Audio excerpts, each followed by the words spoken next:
Hello mga kakadulog.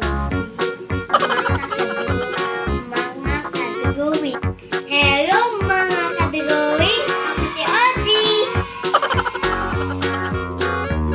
Alam niyo ba kung paano i-drawing ang pig? Tara na, gawin na natin yung pig. Step 1. Draw the neck.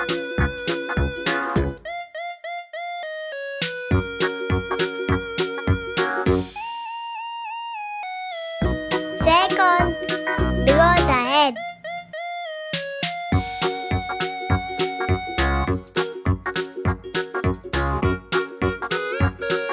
Third, draw the ears.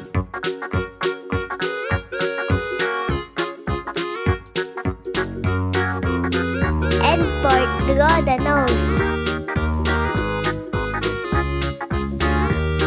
Fifth, draw the eyes.